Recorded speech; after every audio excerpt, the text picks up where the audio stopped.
स्वागत करें। आए और इस काली चौक की चौपाल में हम सबको संबोधित करें। ज्योति बेटा, ज्योति बेटा, ज्योति बेटा, नीचे आ जा, एक जगह लगाएंगे। बोलो भारत माता की, भारत माता की।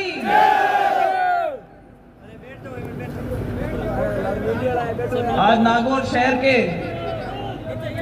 बिल्कुल हृदय में बसे हुए इस गांधी चौक की सभा में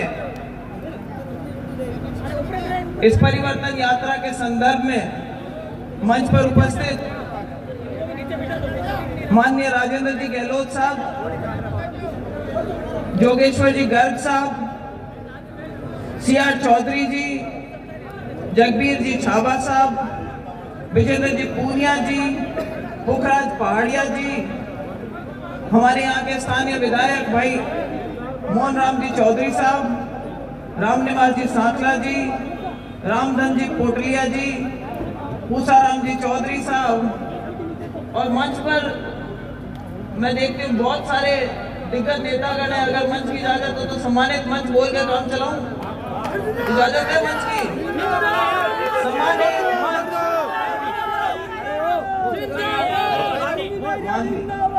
भाई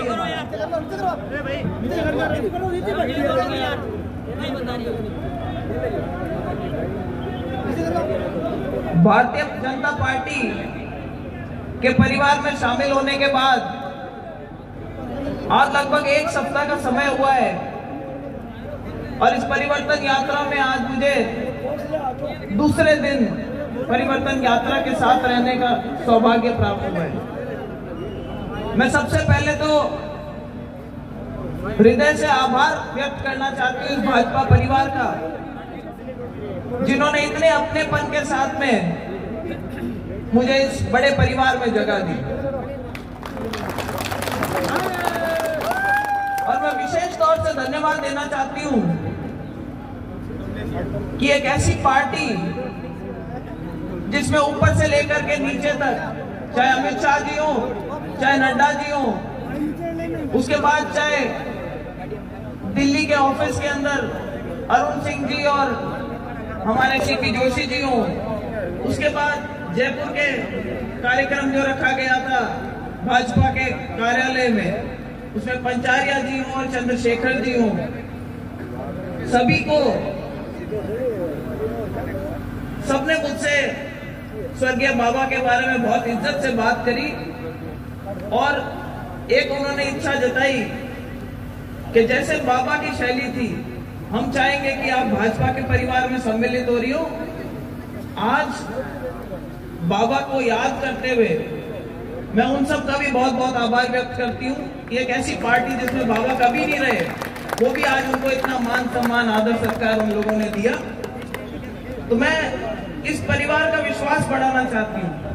देखो, नागौर जो है वो वीरों की भूमि है, वीरांगनाओं की भूमि है, तपोभूमि है, और यहाँ से नेतागिरी के अंदर अगर कोई कहे तो राजनीति की जगह धुरी है राजस्थान में, वह नागौर में शुरू है। जो आवाज यहाँ उठती है वो पूरे राजस्थान में जाती है, पूरे राजस्थान में हवा बदलती है। और अमूमन विधानसभा चुनाव का और लोकसभा चुनाव का नतीजा राजस्थान में वो रहता है जो दिशा नागौर तय करता है। तो एक ऐसी भारी जिम्मेदारी देकर के एक पार्टी ने मुझे उसमें जगह दी, मान सम्मान दिया। मेरा भी दायित्व बनता है कि इस मंच के माध्यम से मैं मेरे सभी कार्यकर्ताओं, मेरे साथ में आए हुए भाजपा के नेताओं और जो दूर से सुन रहे हैं हमारी बात, उन सभी नेताओं को ये विश्वास दिलाऊं कि ज्योति मिर्धा भारतीय जनता पार्टी के हाथ मजबूत करने, इस पार्टी के मेरा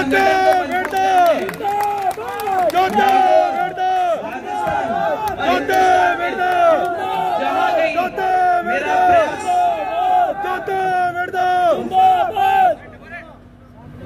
जहां कहीं भी मेरा प्रयास मैं कर सकूंगी जरूर करूंगी। और मुझे गर्व है आज इस पार्टी का हिस्सा बनने में। मुझे गर्व होता है यहाँ से भारत माता की जय बोलवाने में। मुझे गर्व होता है ये कहने में कि मैं उस पार्टी का हिस्सा बनी हूं जिसने राष्ट्रवाद का जो एक नया नारा दिया था, जिससे आज हमारे युवाओं में, साथियों में, बड़े बुजुर्गों में, सब में जोश देखने को मिलता है। मेरी परिस्थितियां कुछ और थी। नागौर में किसी से छानी नहीं है और नागौर शहर ने तो मुझे फिर भी जीत दिला करके भेजा था, उसके लिए मैं अभी भी आभारी हूं। जिंदाबाद। अब सब ज्यादा खुश होते हैं कि भाई पार्टी में सही में आ गए, अब की बार जोरदार बच्चे ठोकेंगे। लेकिन मैं ये कहना चाहती हूँ, जिंदाबाद। भारतीय जनता पार्टी जिंदाबाद। वो चुनावों का नारा है, वो अपन बाद में देंगे। भारतीय जनता पार्टी जिंदाबाद। भारतीय जनता पार्टी जिंदाबाद। जिंदाबाद। जिंदाबाद। देखो, मैं दिल्ली में रहती हूँ और अभी हाल फिलहाल के अंदर वहां पर G20 का एक बहुत बड़ा आयोजन हुआ था। आप लोगों ने भी अखबारों के माध्यम से पढ़ा होगा। कोई कहता भाई गांव देहात के आदमी को G20 से क्या लेना देना, भला मोदी जी ने G20 करवाया तो उसमें हमारे को क्या फर्क पड़ा। लेकिन मैं ये विश्वास दिलाती हूँ कि जिस अमेरिका में पहले हमें लोगों को वीजा देने में आनाकानी करते थे, वहां के राष्ट्रपति यहाँ पर आए और उनका सर इस देश में मान सम्मान से इस देश के सामने झुका। जितनी इज्जत के साथ वो हिंदुस्तान में आए, सारी सभाओं में उन्होंने सम्मिलित होकर के, तो एक हिंदुस्तान की नहीं, हर एक हिंदुस्तानी का जो मान सम्मान है वो देश विदेश में सब जगह पर बढ़ा है। इस पार्टी की वजह से आज विश्व पटल पे हमारी एक अलग पहचान है। चाहे चांद पे चंद्रयान भेजना था, चाहे G20 का आयोजन करवाना था, चाहे धारा 370 हटानी थी।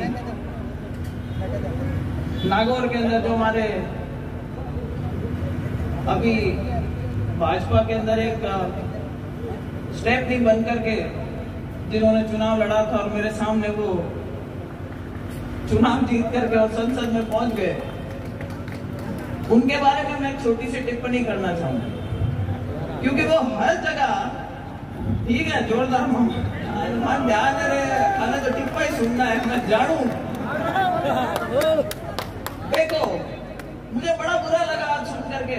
आज सुबह किसी ने मुझे एक वीडियो भेजा जिसमें टीवी इंटरव्यू के अंदर माननीय सांसद महोदय ने कहा है कौन मिलता, क्या मिलता, कहा से चुनाव जीते, कहा धरना दिया, कहा प्रदर्शन किया, जैसी उनकी एक शैली है जिसमें वो बात किया करते हैं।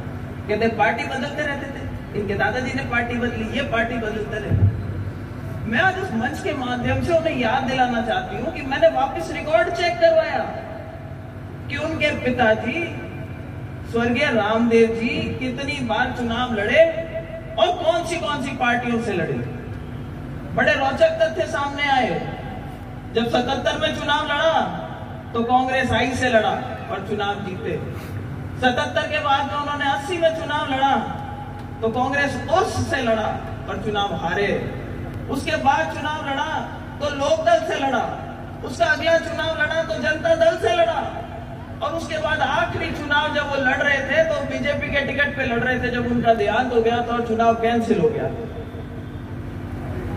माननीय सांसद महोदय की बात करें तो माननीय सांसद महोदय ने अपना जब पहला चुनाव लड़ा तो इनलो पे लड़ा, दूसरा चुनाव लड़ा भारतीय जनता पार्टी के नाम पे लड़ा, तीसरा लड़े निर्दलीय लड़े। चुनाव लड़ने सामने आए। एमपी वाले चुनाव में पहला चुनाव लड़ा 2014 का, जिसमें वो कहते हैं मैंने 2 चुनाव हरा दिए। अरे भाई 2014 के चुनाव में तो आप निर्दलीय खड़े हुए थे और जमानत जब्त हुई थी, आपने कहा मुझे तो बीजेपी ने हराया था।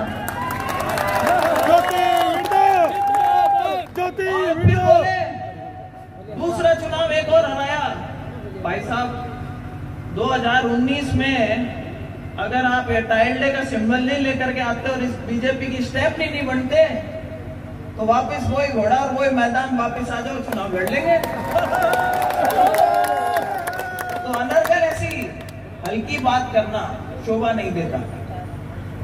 नागौर का मान सम्मान चाहे यहां से जो भी सांसद गए, जिस भी पार्टी के सांसद गए, उन्होंने लोकसभा में एक अपनी पहचान छोड़ी है। हम जब पूछते हैं क्या काम करवाया, कोई नहीं गिना सकता। आज मैं कांग्रेस छोड़ के आप लोगों के बीच में बीजेपी से आई हूं, तब भी आप मुझे इतने प्रेम के साथ में इतना मुझे यहाँ पर मान सम्मान देते हैं। क्यों देते हैं? क्योंकि जब मैं सांसद रही थी तो मैंने मेरे क्षेत्र के लिए बहुत काम कराने का प्रयास किया था।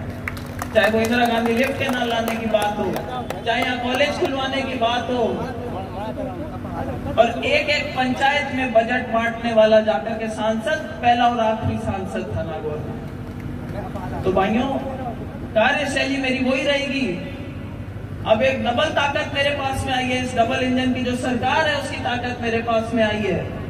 मैं आप लोगों से भी चाहती हूं कि आप मेरा सहयोग करें और आने वाले टाइम में 2023 के अंदर जब विधानसभा के चुनाव हो तो इस भाजपा पार्टी को भी लगना चाहिए कि हाँ, ज्योति मिर्धा को पार्टी में मिला करके हमने कोई गलती नहीं करी, हमने एक बहुत बढ़िया काम किया।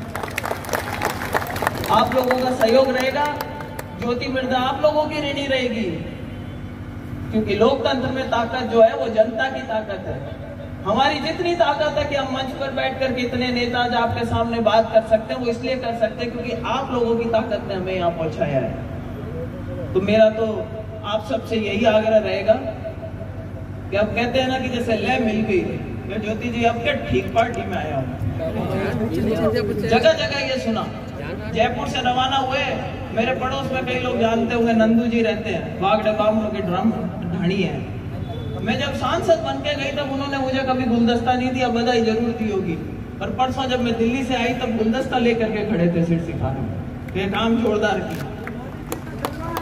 मोदी जी का जलवा है, बिल्कुल सही बात है। आज उनका जन्मदिन भी है।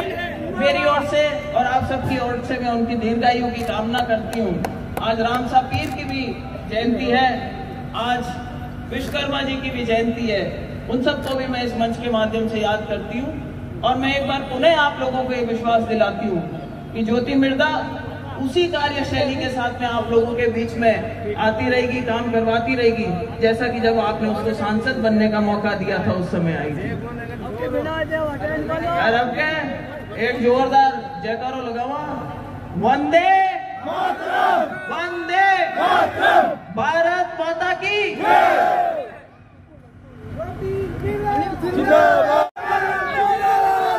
भाई। विजेंद्र जी पूर्णिया की एक विशेष डिमांड आई है, कल खूब बोलाएंगे तेजा जी के जयकारे, चिंता मत करो, कल खरडाल जाना है अपने को। उन्होंने बोला है कि भाई एक तेजा जी का जयकारा भी बोलवाओ, तो मैं बोलूंगी, बोलो तेजा जी महाराज की, बोलो रामसा पीर की, बोलो लक्ष्मीदास जी महाराज की, बोलो 33 करोड़ देवी देवताओं की, बंसी वाले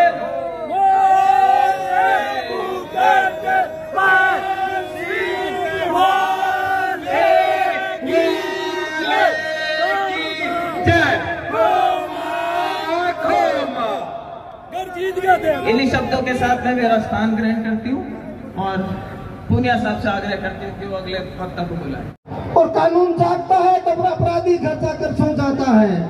कानून सोया रहा, सरकार आपस में उलझी रही और इसलिए अपराधी जागते रहे। राजस्थान के कोने कोने में जो अपराध हुए वो सारी गलती राजस्थान के मुख्यमंत्री अशोक गहलोत जी के गृह मंत्रालय के कारण हुई। ये वो सरकार है जिस सरकार के शासन में 11.5 लाख मुकदमे 4.5 साल में दर्ज हो जाते हैं। 11.5 लाख मुकदमे अपने आप में एक बड़ा आंकड़ा है और ये वो आंकड़ा तब है बच्चों के लिए केंद्र सरकार से जो 1100 करोड़ रुपए छात्रवृत्ति मिलती थी उसको बढ़ाकर 6000 करोड़ रुपए कर देते हैं। और मोदी जी कहते हैं अशोक गहलोत जी को कि आप SC ST और OBC के बच्चों की सूची भेजिए, स्कूल में पढ़ने वाला, कॉलेज में पढ़ने वाला, कोचिंग करने वाला, ट्यूशन पढ़ने वाला, हर बच्चे के खाते में मोदी जी ने कहा कि मैं सीधा रुपया जमा कराऊंगा। 3.5 साल होने के बाद भी SC ST के बच्चों की सूची गहलोत सरकार मोदी जी को इसलिए नहीं भेजती है कि किसान का बेटा, गरीब का बेटा, दलित का बेटा पढ़ नहीं जाए, उसको पैसा नहीं मिल जाए। ये वो सरकार है जो चारों तरफ से फेल सरकार है। और यहाँ नागौर जिले में मैं एससी मोर्चा का प्रदेश अध्यक्ष इसलिए कहना चाहता हूँ, नागौर जिले में एससी की आबादी बड़ी संख्या में है। कई भाई यहाँ बैठे होंगे, नहीं बैठे होंगे तो भी हमारे अन्य कार्यकर्ता भी एससी समाज में जाते होंगे। उन लोगों को एससी समाज के बीच में बताने की आवश्यकता है कि आजादी मिलने के 50 साल तक भी कांग्रेस पार्टी ने गरीबी दूर करने का कोई कार्य नहीं किया। और इसलिए नहीं किया क्योंकि गरीबी की दूर करने की बात, किसान कल्याण की बात बाबा साहब भीमराव अम्बेडकर जी करते थे। आजादी मिलते ही अम्बेडकर जी ने कहा था, कोई काम मत करो, एक काम कर दो, गांव-गांव में स्कूल खोल दो। गांव का बेटा, गरीब का बेटा, किसान का बेटा पढ़ लिख करके गांव छोड़ के शहर में आएगा तो आगे बढ़ेगा, कोई धंधा कर लेगा। कांग्रेस को लगा कि अम्बेडकर जी तो कहते वो हमें नहीं करना, इसलिए गांव में 5 का स्कूल खोला। 5 के बाद 8वीं का स्कूल 15 किलोमीटर दूर खोला। 12वीं का स्कूल होता ही नहीं था। शिक्षा के क्षेत्र में कोई काम नहीं किया। अम्बेडकर जी ने जन कल्याण की जो बातें बताई, कांग्रेस पार्टी ने इसलिए नहीं की क्योंकि कांग्रेस पार्टी को गरीबों से एलर्जी थी, गरीबों को काम नहीं देना चाहती थी। बाबा साहब अम्बेडकर जी के बारे में ये बात भी दलित भाइयों को बताने की आवश्यकता है कि संविधान लिखने का बहुत बड़ा काम बाबा साहब अम्बेडकर जी ने किया। परंतु 1952 का जब पहला आम चुनाव हुआ, अम्बेडकर जी ने चुनाव लड़ने के लिए बंबई में जब खड़े हुए तो कांग्रेस पार्टी के सारे नेताओं ने जाकर के 1952 का लोकसभा का चुनाव बाबा साहब को हराने का काम किया। 1954 का उपचुनाव हुआ भंडारा महाराष्ट्र में, अम्बेडकर जी फिर वहां खड़े हुए। प्रधानमंत्री जवाहरलाल नेहरू जी वहां जाते हैं, सारे मंत्रिमंडल के लोग जाते हैं और कांग्रेस पार्टी के लोगों से पूछो कि आप अम्बेडकर जी को क्यों हराना चाहते थे। बाबा साहब अम्बेडकर ने कहा था, मैं दलित भाइयों को कहना चाहता हूं, उन्होंने कहा था कि मैं पार्लियामेंट में एमपी बन करके मुझे मंत्री नहीं बनना है, मुझे कोई वेतन नहीं लेना है, मैं एमपी बन करके एससी एसटी और किसान और महिला कल्याण की जो बातें संविधान में लिखने से रह गई हैं, उन बातों को निजी विधेयक लाकर मैं कानून बनवाना चाहता हूं। जवाहरलाल नेहरू जी को लगा कि अम्बेडकर जीतकर लोकसभा में आ गए तो मेरे से बड़ा कद का व्यक्ति आना नहीं चाहिए, इसलिए जवाहरलाल नेहरू जी भंडारा में चुनाव हराने के लिए गए और वो हारे नहीं तो 74,000 वोटों को रद्द करके अम्बेडकर जी को चुनाव हराने का काम यदि किया तो कांग्रेस पार्टी ने किया। बच्चों के लिए केंद्र सरकार से जो 1100 करोड़ रुपए छात्रवृत्ति मिलती थी उसको बढ़ाकर 6,000 करोड़ रुपए कर देते हैं। और मोदी जी कहते हैं अशोक गहलोत जी को कि आप SC ST और OBC के बच्चों की सूची भेजिए, स्कूल में पढ़ने वाला, कॉलेज में पढ़ने वाला, कोचिंग करने वाला, ट्यूशन पढ़ने वाला, हर बच्चे के खाते में मोदी जी ने कहा कि मैं सीधा रुपया जमा कराऊंगा। 3.5 साल होने के बाद भी SC ST के बच्चों की सूची गहलोत सरकार मोदी जी को इसलिए नहीं भेजती है कि किसान का बेटा, गरीब का बेटा, दलित का बेटा पढ़ नहीं जाए, उसको पैसा नहीं मिल जाए। ये वो सरकार है जो चारों तरफ से फेल सरकार है। और यहाँ नागौर जिले में मैं एससी मोर्चा का प्रदेश अध्यक्ष इसलिए कहना चाहता हूँ, नागौर जिले में एससी की आबादी बड़ी संख्या में है। कई भाई यहाँ बैठे होंगे, नहीं बैठे होंगे तो भी हमारे अन्य कार्यकर्ता भी एससी समाज में जाते होंगे। उन लोगों को एससी समाज के बीच में बताने की आवश्यकता है कि आजादी मिलने के 50 साल तक भी कांग्रेस पार्टी ने गरीबी दूर करने का कोई कार्य नहीं किया। और इसलिए नहीं किया क्योंकि गरीबी की दूर करने की बात, किसान कल्याण की बात बाबा साहब भीमराव अम्बेडकर जी करते थे।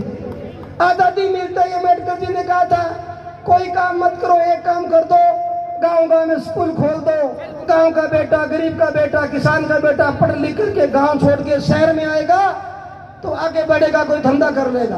कांग्रेस को लगा कि अम्बेडकर जी तो कहते वो हमें नहीं करना, इसलिए गांव में 5 का स्कूल खोला। 5 के बाद 8वीं का स्कूल 15 किलोमीटर दूर खोला। 12वीं का स्कूल होता ही नहीं था। शिक्षा के क्षेत्र में कोई काम नहीं किया। अम्बेडकर जी ने जन कल्याण की जो बातें बताई, कांग्रेस पार्टी ने इसलिए नहीं की क्योंकि कांग्रेस पार्टी को गरीबों से एलर्जी थी, गरीबों को काम नहीं देना चाहती थी। बाबा साहब अम्बेडकर जी के बारे में ये बात भी दलित भाइयों को बताने की आवश्यकता है कि संविधान लिखने का बहुत बड़ा काम बाबा साहब अम्बेडकर जी ने किया। परंतु 1952 का जब पहला आम चुनाव हुआ, अम्बेडकर जी ने चुनाव लड़ने के लिए बंबई में जब खड़े हुए तो कांग्रेस पार्टी के सारे नेताओं ने जाकर के 1952 का लोकसभा का चुनाव बाबा साहब को हराने का काम किया। 1954 का उपचुनाव हुआ भंडारा महाराष्ट्र में, अम्बेडकर जी फिर वहां खड़े हुए। प्रधानमंत्री जवाहरलाल नेहरू जी वहां जाते हैं, सारे मंत्रिमंडल के लोग जाते हैं और कांग्रेस पार्टी के लोगों से पूछो कि आप अम्बेडकर जी को क्यों हराना चाहते थे। बाबा साहब अम्बेडकर ने कहा था, मैं दलित भाइयों को कहना चाहता हूं, उन्होंने कहा था कि मैं पार्लियामेंट में एमपी बन करके मुझे मंत्री नहीं बनना है, मुझे कोई वेतन नहीं लेना है, मैं एमपी बन करके एससी एसटी और किसान और महिला कल्याण की जो बातें संविधान में लिखने से रह गई हैं, उन बातों को निजी विधेयक लाकर मैं कानून बनवाना चाहता हूं। जवाहरलाल नेहरू जी को लगा कि अम्बेडकर जीतकर लोकसभा में आ गए तो मेरे से बड़ा कद का व्यक्ति आना नहीं चाहिए, इसलिए जवाहरलाल नेहरू जी भंडारा में चुनाव हराने के लिए गए और वो हारे नहीं तो 74,000 वोटों को रद्द करके अम्बेडकर जी को चुनाव हराने का काम यदि किया तो कांग्रेस पार्टी ने किया।